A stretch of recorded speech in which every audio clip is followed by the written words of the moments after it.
Hello, everyone. Welcome to Diego Knows. I'm Diego, and today I am going to talk about the Disney Plus miniseries WandaVision.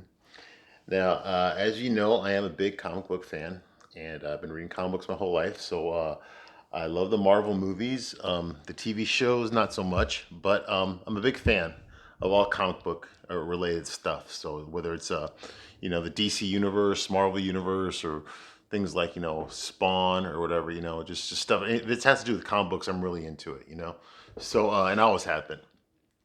So I read a lot of comic books when I was a kid, and I read the in the '80s when I was a boy. I remember there was a mini series called Vision and the Scarlet Witch, and it was a story about. I mean, I didn't read all of it, but I do remember that it was about the Vision and Scarlet Witch getting married and moving to the suburbs and having a family and all this kind of stuff. So I thought that was kind of weird, and I didn't know too much about them. I knew they were in the Avengers, and I knew who they were because I read the comics, but I didn't read the Avengers on a regular basis, and I was more of a Spider-Man guy.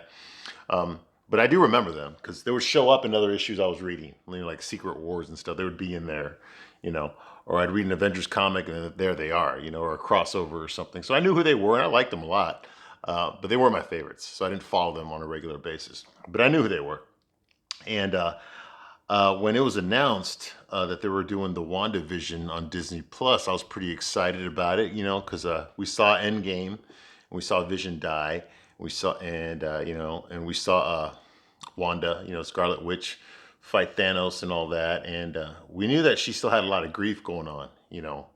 So I wanted to see how she dealt with it. And when they were promoting it, I remember you kept seeing those images. You remember those black and white sitcoms like I Love Lucy, Dick Van Dyke, and Bewitched. The media just kept showing that stuff over and over again. Like the I Love Lucy version of the Vision and Scarlet Witch. And to me, I was like, whoa, this is the Avengers. Like, why are you giving me Partridge Family and Brady Bunch and I Love Lucy? This is the Avengers. Like, oh, well, that's the kind of the draw. That's what's going to get you to want to go see it. Like, why is she in black and white, dressed like Lucy from I Love Lucy? Why is that happening? Ooh. Because in the pictures they all look like it's normal, like they're supposed to be like that. So I know it was a marketing tool to get your interest, but I thought it was kind of odd that they would go that way. Because there was nothing about the Avengers that would make you think I Love Lucy. Or make you think Bewitched or the Dick Van Dyke Show. There was nothing about it at all. So when the show finally dropped and I watched it, they dropped the first two episodes on the same day, and then you had to wait a week for the next episodes. So I remember, so they dropped the first two episodes, which were in black and white, because they were totally going with this 1950s, early 60s sitcom thing. And so I watched it, and honestly, I was really disappointed with the first episode because, like, they were just went 100% with the 1950s sitcom. I mean, they gave you no indication until the end credits that anything to do with 2020 was even involved. All of it was just 1950s sitcom. Everyone acted that way. Everyone acted like it was normal. There was a couple of breaks here and there where like something weird kind of happened, but then they went right back to script. And because the show was new and they're building up all these surprises, we didn't really know what clues to look for, to see where they were going with this. Everyone played it straight. It wasn't until the second episode, which is supposed to be like the Bewitched type episode, where it's supposed to be like in the early 60s, where you start seeing crack, like you start seeing color for the first time. And you start seeing more like, okay, there's something else going on here. Like the real world is slowly starting to intrude into this sitcom world, and that was with the second episode. So the first episode was just like, oh God, this is a waste. The second episode, because they started intruding more of 2020 into it, like, okay, now I'm starting to get invested. Like now they started bringing in, Jimmy Woo and Darcy Lewis, from Thor, and Jimmy Woo is from Ant-Man. Start bringing in these characters in there, like, okay. And I got to be honest with you, the best part for me was when they reintroduced Monica Rambeau, because I got to tell you, I absolutely love that character.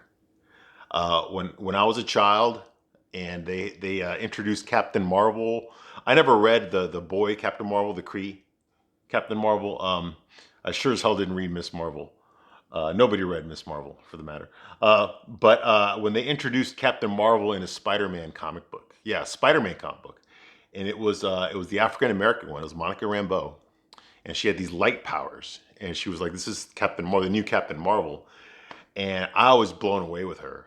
I loved this character. I loved the way she got along with Spider-Man. I loved what she could do. I remember they picked her for Secret Wars, and she was in Secret Wars. You know, all the superheroes were in Secret Wars, and she got picked. She got recruited to be one of them. You know, I thought that was great. I loved the fact there was an issue of the Avengers where Quicksilver turned evil again and betrayed the whole team. It was an annual, West Coast Avengers annual, and it had the East Coast Avengers and the West Coast Avengers together fighting a mysterious bad guy. Well, we find the mysterious bad guy's Quicksilver, and he went evil again. And he's using the Zodiac team, and so Zodiac team's fighting the Avengers and all that. And I remember like when Quicksilver tells him, "Okay, I'm going to kill all you all, but first you have to do this," blah, blah, and then he runs away, you know, and they're all like, you know, they're just standing there like, "Damn, he just ran away. We can't catch him." Captain Marvel can catch him. She just turned on her light powers and went right after his ass, you know. And I remember when Quicksilver's running away, he's doing 250 miles an hour like the Flash, and then all of a sudden gaining on him is Captain Marvel. He's like, "Oh, damn, like this girl is faster than me."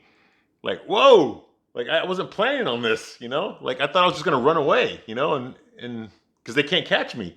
You know, and then here comes Captain Marvel, like he's faster than him. Like he didn't see that coming, he didn't factor that in. Like, oh damn, you know. And I remember the fear in his face, like, oh damn. You know, here I thought I thought of everything, but no, I didn't think of this girl, you know. And I thought that was really cool. I really liked that character. I loved Monica Rambeau. I really liked her a lot. It bothered me a lot, like in the '90s when they brought back Captain Marvel, a male version of Captain Marvel, his son, Genisfell, and then because of that, they changed Monica Rambeau's character to like a Photon or something, or just something stupid, Light Speed, or anyway, she wasn't called Captain Marvel anymore, and to this day she still has not been called Captain Marvel. They gave that title to Carol Manvers, whatever. Anyway, but I'm not gonna get into that right now. The point is, I love that character, so I was really excited when she showed up. I already knew in the Captain Marvel movie, which I sat through, that she was the daughter of Maria Rambeau. So I already knew who she was when she was a little girl. And so to see her again, I was like, oh God, I hope they turn her into Captain Marvel in this one. I hope because to me, that's the real Captain Marvel. Not Carol Manvers. Okay, I know what her real name is, but I call her Carol Manvers. All right, not that character. Not that character. The real Captain Marvel to me was Monica Rambeau. Female Captain Marvel was Monica Rambeau. So I was really excited about that. And then she shows up there, and you know, we go into this world. We're in the '60s, which turns into the '70s. You know, and Wanda. You know, some of these people are starting to kind of wake up from their trance, but then they're going right back into it. You know, and this Agatha character, who's basically the stereotype nosy neighbor who keeps showing up, keep berating her husband even though he's not there, and you know. And she's there all plucky and stuff, you know. And her name's Agatha, so of course the internet, we're all like, oh, that's got to be Agatha Harkness, right? Because, you know, in the comic books, Agatha Harkness is witch. She actually was this very old witch. She's been around for hundreds of years.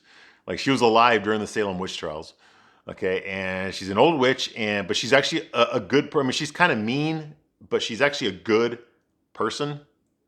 And I remember in the comic book, she trained Wanda. She trained Scarlet Witch on how to use her powers. Like, she helped teach her how to control her hex abilities. You know, I remember that. So like, I know she was an influence in Wanda, but a positive influence, not a negative one. And so we get Agatha. I'm guessing, okay, this has got to be Agatha Harkness, but she doesn't look like Agatha Harkness. Agatha Harkness looks like she's like 85, and this woman looks like she's 45. You know, and you recognize her. I mean, I don't know her name, but if you ever watched a chick flick between 1994 and like 2014, okay, she played like the horny best friend. Okay, in every chick flick you've seen from 1994 to 2014. Okay, that's who she is. I don't know her real name, but that's who she is. Like, you pull any chick flick off the DVD rack, and from those years where the white girl is the lead, and yeah, she's the horny best friend. Okay, but anyway, so I remember seeing her there, and so I kind of knew who she was. She didn't necessarily act evil, but she was hiding something, you know. And then the Vision's there, and the Vision's starting to catch on to, okay, things are kind of weird, and this goes on for a while. You know, and meanwhile, back on the real world, they're trying to figure it out. Like, okay, what's going on? There's a big field around the town. Nobody can see it. You know, there's weird stuff going on in there. We got to find a way to break into that field to save those people. And the guy that's in charge of SWORD, which is like the SHIELD version now, the guy that's in charge, his name is Haywood. And he's like this arrogant prick. He's this, you know, stuffy bureaucrat, white guy, you know. and he's a straight white male, so obviously he's the bad guy, you know. And he comes across, people don't like him. He's like the asshole you work with that you don't like, that you would never hang out with outside of work. But he's the supervisor, so he's the bureaucrat. And Monica Rambeau automatically hates him. She already knew who he was when she came back to work, you know. And she berates him in the very beginning, and he's like, "Yeah, I'm an asshole, whatever." So we already know he's not a likable guy. But something I started to notice when I was watching the show is the other characters like Darcy Lewis and John Woo and Monica Rambeau, they're all about like, okay, what happened to Wanda? We got to save Wanda because Wanda's doing something to these people and we got to break her out of that spell, okay, because she's a good person. We got to help her so she can let these people go, you know? And what's Vision doing there? He's supposed to be dead, you know? Like they're going all that angle. Monica's like basically telling Haywood, hey, listen, I need to go in there and talk to her. I need to talk to Wanda. And I need to convince her to let these people go. She's a good person. She's gone through a lot of grief right now. You know, Vision died. Her brother died. You know, she disappeared for 5 years, you know, after the Thanos snap. So she's got a lot of mental issues. She's dealing with a lot of trauma. And she's not dealing with it in a positive way. So we need to get her to free these people and get her some psychiatric help. Okay, because she's not dealing with her grief very well, you know. Everyone's going through that angle. And something I noticed throughout the show is I noticed that the one character who wasn't going through that angle was Director Haywood. Yeah, he was an asshole, absolutely. You know, he's not a nice guy. But he wasn't a villain. And they kind of like, they refer to him as a villain, but he wasn't really a villain. He only lies once, you know, and I'll get to that in a minute. But to me, Haywood was the only character on that show that was actively trying to save those people in town. Now, he never says that. You know, he sends like a drone in there with weapons to kill Wanda without telling, you know, Darcy or Monica or Jimmy Woo, without telling them there was actually a bomb in that drone that they snuck in there to kill Wanda. Okay, they thought they were just going to spy on her and use the camera to talk to her. But no, he put a bomb in there, a missile in there to kill her. And they didn't know that, so they're like, oh, how could you, you evil son of a bitch, you know? And he's like, hey, you know, we have to get rid of her. She's a threat, you know, that kind of thing. And so they all get mad at him for that. Like, he's such an asshole. The fact that Wanda took over this entire town and is actively torturing all these people, you know, that doesn't get brought up. But the fact that he lied about like, okay, yeah, I snuck a missile into that drone to kill her in case we have to, without telling you about it, that makes him like evil as hell, you know? So I didn't understand why they were all coming down on him. Not one person stuck up for him, and that really bothered me. I know he's not a likable guy, but, you know, if things hadn't gone the way, you know, if Wanda hadn't been so powerful, it might have worked. He might have saved those people. But the point is that Haywood was the only one who's actively trying to save these people. Okay, yes, that meant taking Wanda out. Absolutely it did. Which, you know, nobody wants to happen because we know she's deep down inside, she's a good person. But right now, she's not doing a good thing. Right now, she is a villain. And nobody mentions that on the show. She is a villain right now. She is holding these people hostage. Not only is she holding them hostage, she's torturing them.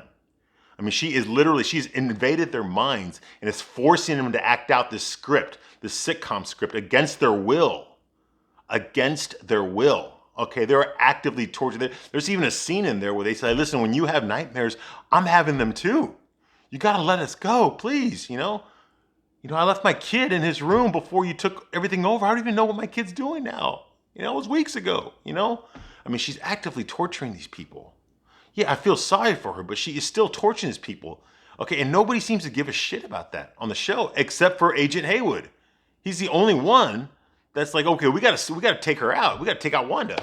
Yeah, I know she's a good guy, and I know you love her and all that, and she's sexy and all this kind of stuff, and she's in love with Vision. I get it, but you know what? Right now, she's holding hostages, and we gotta save these people, okay? Because they're not living a good life right now, okay? They are being tortured right now. We gotta take out Wanda. We can't match her power to power. We gotta take her out. We gotta find a way to kill her, you know, and free this town. We've got to free this town, you know? That takes precedent right now. Not Wanda's feelings don't take precedent right now. Okay? You know, we gotta get the people safe first, and then we can deal with Wanda's feelings if we can do it, you know, without killing her. But nobody brings that up. Like, nobody even, like, mentions that. They just keep going with the whole narrative. Oh, Wanda's hurt and we gotta help her. You know? So they go in there. We find out later on that Agatha is actually the bad guy. She's a witch, and she's been manipulating events. She hasn't been manipulating Wanda, but she has been exploiting the situation. Now, when we find out that she's this evil Agatha Harkness, and that she's, it was Agatha all along. There's that song with that. I was Agatha all along. Agatha killed Wanda's dog. Agatha took her children hostage. Agatha was the one who brought back Quicksilver. Even though he died, she brought him back to life. Whatever. It was Agatha that did all that. So now this show, this miniseries, now they have a bad guy now. Now they have a villain, an actual villain that Scarlet Witch can fight. Because they didn't really have one before. You see, well, they did have one, but nobody wanted to talk about it, okay? Scarlet Witch was the villain the whole time. But no one wants to say that because, it's what's her name? Olsen, it's Elizabeth Olsen, and she's hot. And she is hot, she's pretty, and she's the Scarlet Witch. She's the star of the show. She's the one that you empathize with. She's the one that you root for. She's the one that you like. If she feels hurt, you feel hurt. Because you like that character so much, So because of that, because of her popularity, nobody wants to be the first one to say, hey, you know what? She's actually a villain. She's actually a bad guy. Likeable, lovable bad guy, but a bad guy nonetheless. And we got to stop her. Nobody brings that up. And now Agatha reveals her true color. She's evil. Now you got a villain to fight. Now Scarlet Witch now she can be a hero. Now she can be the superhero. Okay, I'm the superhero. You know how I'm the superhero? Because that right there, that person there is the super villain, which makes me the superhero. So I got to take her out. Boom. And then they go at it. And that's the battle scene at the end, It's there's other battles. There's Vision versus Vision. It turns out that Vision is not the real Vision. It's actually it's the soul of the real Vision, but it's actually a construct. She created him. He's not a real Vision. He's got the soul of the real Vision, but he's not the real Vision. The actual real Vision was destroyed by Thanos, and Sword put him back together, turned him white, and sent him in there to take out Scarlet Witch. So the real Vision shows that he's white now. He shows up, fights the fake Vision, even though the fake Vision acts more like the real Vision than the white Vision. Anyway, so there's that battle going on. It ends up being a stalemate.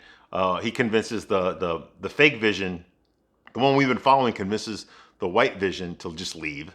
Hey, listen, you know what? If something gets replaced, is it still the same thing? Type, paradox, whatever. And he's like, no, it's not, or it is, so he just leaves. And the point is that Vision leaves, and I'm sure he'll be back later on. But Agatha fights a Scarlet Witch. Scarlet Witch takes her down. But then when we realized that what Agatha did was she wasn't so much the villain of the show. The miniseries treats her like she's the main villain of the show. Okay, like she's the big boss you got to beat at the end. But she really wasn't. The real villain of the show was and always has been Wanda Maximoff. It's always been Scarlet Witch. Okay, what Agatha took a bad situation and exploited it. She exploited it for her own selfish purposes. She most definitely did that. Okay, she saw what Wanda did, and she found this. Oh, this is a way for me to steal her powers. When Wanda takes over the town, I can use this to steal her powers and gain the powers of the Scarlet Witch. So that's her goal. Okay, but she didn't create the situation. She didn't take the town hostage. Okay, she exploited a situation, but she was not the cause of the situation. The cause of the situation was Wanda Maximoff. Okay, the real villain was Wanda Maximoff. But this TV show made it look like it was actually Agatha who was the real villain. Like it was Agatha all along. No, it wasn't. It was Wanda all along. That should have been the song. It was Wanda all along. Wanda took these people hostage. Now, I know she did it because she was grieving and she couldn't process her grief well. But that doesn't change the fact that she took all these hostages and she tortured them, And everyone's talking, so concerned about Wanda's feelings. We got to save Wanda. I know you're hurt, Wanda. Let me talk to you, Wanda. Look, Wanda, you're a good person. Don't do this, Wanda. But, at what point do you say, Wanda, let these people go or I'm going to kill you? Let these people go or we're going to kill you. I'm done being nice. Okay, these people are suffering right now. You are causing them to suffer. Nobody says that. Nobody does that. And I'm just like, how come nobody is actively trying to save these people? They're all just trying to convince Wanda to let them go. They're not trying to get rid of her. You got to get rid of her. She's gone nuts. She went crazy. You know. So anyway, so that's going on. They defeat Agatha. Turns out Agatha just tried to exploit the situation. Wanda realizes that if she lets everyone go, if she frees everyone, she's going to lose her family. Okay, the fake Vision that she created, he's going to disappear if she brings reality back. Her two children, her two sons, Thomas and William, they're going to disappear if she brings, because they're not real either. She created them, just like she created Vision. So they're going to disappear too. Now, she's loves her children. She loves her husband. So that right there is stop preventing her from bringing reality back. So she's still struggling with, do I bring reality back, make things the way they're supposed to be, or do I keep this fantasy here because I love my children so much and I love my husband so much? Eventually she realizes she's got to let them go because they're not real. And it is sad. I mean, I'm not without heart here. I totally understand. It's completely sad, you know, and I got very emotional too, watching her say goodbye. You know, she puts her kids to sleep and says goodbye to them, you know, and the kids don't realize that she's never going to see them again. They don't realize that they're fake, that they're not real kids. They're just a figment of her imagination. You know, same thing with Vision. Vision knows he is, but he doesn't like it. He knows he's a figment of her imagination, but he doesn't like it. You know, but Wanda's the only one that knows, hey, listen, I'm gonna have to say goodbye to you guys because you're not real. I made you up. You know, and finally, that's what she does. Finally, at the end of the series, she lets them go. She lets the people go, and of course, they're you know, there's that, you know, that walk of shame, you know. Well, Wanda kind of experiences that, you know, like she's walking out of the town. She knows she's not welcome in the town anymore. And the people are telling her, they're looking at her like, what did you do to us? Why did you do this to us? You know? And she's just like, you know, with her head down, like, you know, and then she finally just decides to fly away. Like, I can't deal with all this, you know, all these insults, you know, all these trolls, you know, all these people making fun of me on social media, you know. That's not what happens, but that's kind of like what it's going with there. Basically, everyone starts, you know, just, you know, ratioing her to hell in town, and she just decides to be, oh, God, I can get out of here. I'm embarrassed. I'm ashamed. You know, and she flies away. Meanwhile, Haywood gets crashed into by Darcy, crashes her truck into him because he lied. He actually did something bad. Yeah, see, he lied. He told everyone that Wanda stole Vision's body. And that's why Vision was in there. When the truth is, Wanda did not do it. Wanda left Vision's dead body there. And they fixed him. They fixed that Vision and sent him in there to kill her. That's what really happened. But because he lied about that little thing, I guess he goes to jail at the end. Like Darcy and Jimmy Woo and Monica Rambeau. They're like, oh yeah. They're putting the cuffs on him. Like, you know, well, you're going to jail because you're an asshole. You know, no, well, he might have been an asshole, but he didn't take a whole fucking town hostage. He didn't torture an entire town full of people. You know, he didn't do that. You know, in fact, while everyone was trying so hard to protect Wanda's feelings, he was the only one that was actively going in there by hook or crook to take out Wanda. Okay, let's just get rid of her.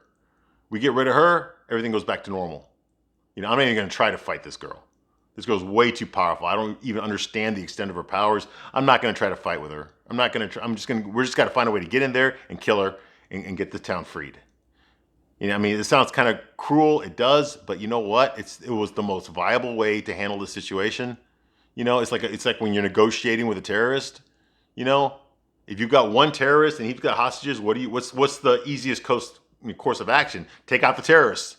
You take out the terrorists, you free the hostages. Boom. You know, easy pleasy, right?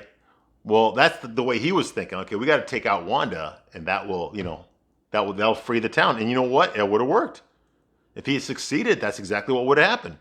Wanda's dead. Boom, the town is freed. Yeah, they're traumatized, but they can get help for it. You know, they're not going to be tortured anymore. You know, yeah, Vision. I mean, that Vision and those kids won't exist anymore, but they never existed anyway. They weren't real anyway. You know. So, you know, but nobody thought of that. You know, it's just they just treated him like a bad guy. Oh, he's the bad guy because he, you know, he tried to kill Wanda and he lied about it. You know, well, that doesn't make him the villain. To me, he's the hero. He's the one that was actively trying to save those people. He was the only one. Oh, well, Agatha was the real villain because she lied to Wanda and she manipulated her. No, she didn't manipulate shit. Okay, she took advantage of a situation. She manipulated a few people, but she didn't torture anybody. You know, she took these fake kids hostage. They weren't even real, and she took them hostage. You know, she exploited the situation that Wanda created for her own selfish purposes. She's a villain, absolutely, but she wasn't the main villain. This show makes it look like she's the main, but she was not the main villain at all, and neither was Haywood. Okay, the main villain was Wanda Maximoff, and that's the problem I have with the show. Because what I just mentioned a minute ago about her doing that walk of shame in front of those townspeople when she flies away from the town, that was the extent of her punishment. That was the extent of her retribution. Okay, she faced absolutely no consequences for her actions. You know, if you or me, if we take a town hostage, you know, and we're lucky enough to get out of that with our lives, guess what? We're going to jail. Like, we're going to jail, and we're going to jail for a long time. We'll probably die in jail. Okay, that's what will happen to you and me if we try to do something like this. Okay, if we survive, if we don't get killed, if they don't kill us and free everybody, we're going to jail, and we're going to jail for a long time. We're probably never going to get out. Ever. Not for that shit, you know? And the fact that Wanda, no consequences at all. The only consequences she experiences are the same ones she had before the show even began, dealing with her grief. Dealing with her grief. You know, we've all lost people. We've all been hurt. We've all lost people that we loved, you know, that we didn't want to lose, that we didn't expect to lose. That's not that soon anyway. And it hurts. It hurts a lot. That's the part that we all understood. The whole speech that Vision made about grief. Grief meant that you're still loving, you know, you're still loving somebody after they've gone, you know. Absolutely agree with that. They got that part right. Okay, but there comes but you don't make other people suffer for your loss. You don't make people suffer because you're hurt. That's not how life works. That's not what you're supposed to do. That's not a virtue. That's not a positive way of dealing with grief. You know, it's taking people hostage and torturing them so that you can live your fantasy world. That's not anything. There's nothing noble about that. There's nothing virtuous about that, you know? And that's what she did. She realizes her mistake at the end, but nobody puts her in jail. Nobody arrests her. Nobody says, okay, you know, for the crime of taking this town hostage, you know, come with us. No, nobody even tries. Nobody even tries to stop her, okay? She goes off. She's in some cabin out in the woods somewhere now practicing sorcery, making herself even more powerful. Turns out she's a lot more powerful than she thought she was, you know? So now she's even more powerful. Who is there to put her in check? What happens if she goes crazy again? What happens if she meets a dog, loves this dog, and then another dog comes into her yard and kills that dog? What's going to happen? You know?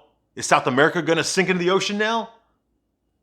You know, it's like, you know, there's no check for her. She's already proven herself to be unstable. She's already proven that if she has a bad mood swing, my God, a lot of people are going to suffer for it, you know? But she's left alone. Nobody goes after her. Nobody tries to apprehend her. She's just out there practicing magic, making herself stronger. God forbid she falls in love again and something happens to him. You know, is the universe going to pay for that now? You know? So it's like she deals with no consequences for her actions. And that's the biggest problem I had, you know, is that she never suffers, and not suffer, that's a bad word, but she never does any sort of penance for what she did. You know, like I said, there's no justice for those people in town. Everyone forgets about those people. It's all about Wanda. What's Wanda feeling? Does she feel better about herself now? Okay, good. Now we can end the show. Because she's processed her grief now. She realizes that what she did was wrong. So now she can let it all go and just go off and start a new life for herself. Having learned these lessons. In my opinion, she hasn't really learned shit. You know, you don't get, you know, for every action, there's a reaction. That's just the law of physics, okay? And for what she did, there was no reaction for it. Like, she has not suffered at all. She has not, you know, paid any sort of a price for what she did. There's no recompense here. You know, there's no comeuppance here. You know? She just gets away with it, basically. The villain, the main villain of the show, got away with it at the end. And the people that they portrayed as the villains weren't really that bad. They weren't as bad as her. You know? So that's the problem I had with the show. That's the biggest problem I have with the show. And I wish they had done it better. And, You know, I have other videos I'm going to do for like Loki and Falcon and Winter Soldier and all that, you know, and What If and all that. But I want to talk about WandaVision just because, you know, it's kind of, you know, it's just something that's been bothering me for a long time, you know, is that she got away with it and that they treated her like she was a misguided hero instead of as a terrorist, which is what she really was. Now, I understand she didn't start off that way. Well, maybe she did. I mean, she was with Hydra. And I know she's done heroic things, okay, but she's a very screwed up person psychologically. And I would not trust my children around her. I would not trust anybody around her because you never know when she's going to snap. And when she snaps, people pay the price for it. Not her. She doesn't pay anything. You know, the other people pay the price for her psychosis, for her depression. You know, when she gets depressed, you're going to pay for it. You see what I mean? And that's not a good message to send. It's not anything heroic. That's not what happened in the comic books, you know, and that's not what should be happening in the TV show, you know, because now the next time I see her, which is going to be in the Doctor Strange movie, I'm going to be rooting for Doctor Strange to take her out. I am. I'm going to be like, no, God, this bitch better not walk out of this movie alive, okay, because she needs to pay for what she's done, you know, and that's not the way you want to bring in your characters, you know. And as far as Captain Marvel goes, you know, I know Monica Rambeau, great character. They didn't really do much with her.